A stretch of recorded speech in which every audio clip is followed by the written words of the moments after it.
Hello, my name is Dan McDuff, and this is my opening sequence analysis of the film Rush. So starting with the cinematography, almost every shot is panoramic, tilting or moving, and that connotes the fast-paced action of the film, hence the name Rush. It also allows the audience to take it in more from one single shot, and that connotes that the events that take place are too big to actually comprehend just from looking at it from one view. You've really got to think about this film and what everything that's happening in it, what it all means.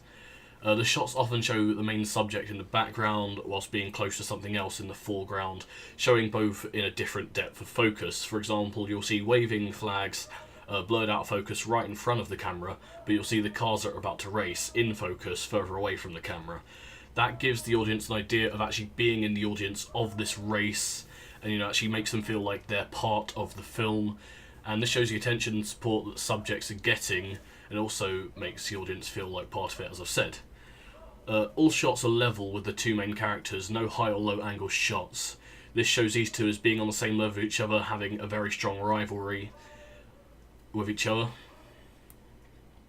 There's a lot of close-ups on Lauder, but also a lot of mid-shots on Hunt, and that shows that Lauder has a much bigger passion for the event, whereas Hunt does it more for the thrill and because he's more naturally talented at it. Because while Hunt has that sort of passion, Lauder really, really focuses on what he's doing, whereas Hunt just kind of enjoys being there, enjoys doing it. And once again, there's lots of fast-moving shots on all the cars as they rev up and move, and the motion builds up adrenaline and hype to prepare the audience for the action. A lot of the shots are more shaky. They really start to get it all hyped up and built up for when the cars start racing.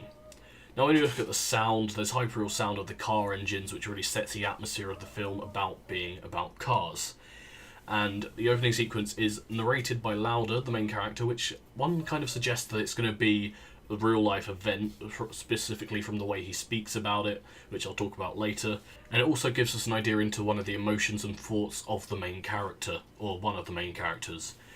Now there's actually dialogue in the actual scene by Lauder and his team instructor when discussing about the rivalry of James Hunt, and saying how, if James Hunt is going on slicks, then Niki Lauda is also going to go on slicks, and how they have that strong rivalry with each other. And I think the way that splits off from the actual narration shows that he's actually in the moment about this. He really wants to focus on what's happening. He doesn't want to be stuck in his head. He actually wants to be talking about it, getting ready for the event. There's tense, bass-heavy ambient music that has a sort of sound motif to the build-up of the start of a significant story or event, which is obviously what this opening sequence is. Because it's based off of a real event and a real story, it's really trying to add to the tension and the atmosphere to start up this story and storytelling. Now there's both diegetic and non-diegetic ambient sound with people talking and planning the race, that sort of stuff. And there's also another line in the narration by Lauder saying, "Each year 2 of us die."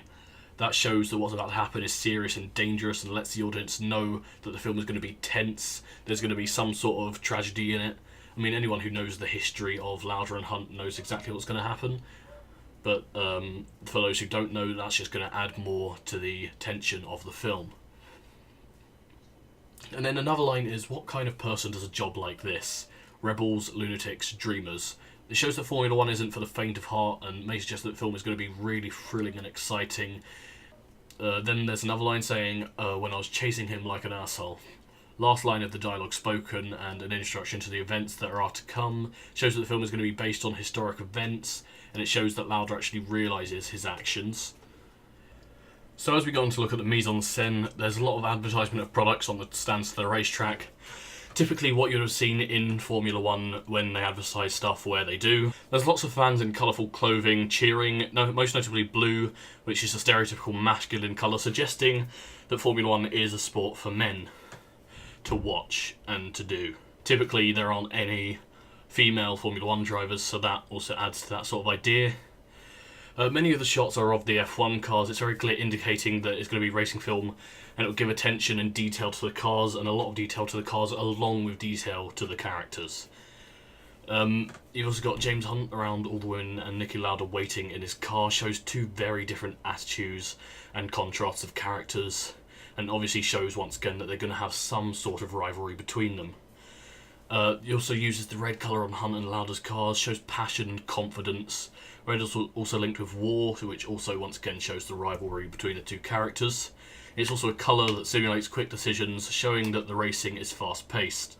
Now when we look at the editing, it starts on a black screen, changing to a shot of the sky and an extreme close-up of Lauder's eye looking at it, observing whether to know how to drive. So it gives details to the event, which is the German Grand Prix at the Nürburgring on August 1976, shown in subtitles. That shows that it's based on historical events and gives a timestamp and gives details to the audience, once again making them feel like they're really actually there. There's a lot of relatively fast cuts, as the film will have a lot of action. That will obviously connote that in the use of the fast cuts. Once again, there's male dominance in the shots, obviously because this is a male sport stereotypically. Yeah, and also that also still relates to the modern day, as F1 is still recognised as a male sport. You also get people speaking in German and subtitles put over it. That means the audience can still understand what's being said, and it's said for the significant lines, which shows it's a serious matter, and that Lauder and his team captain can actually revert to their own language to say these particular lines.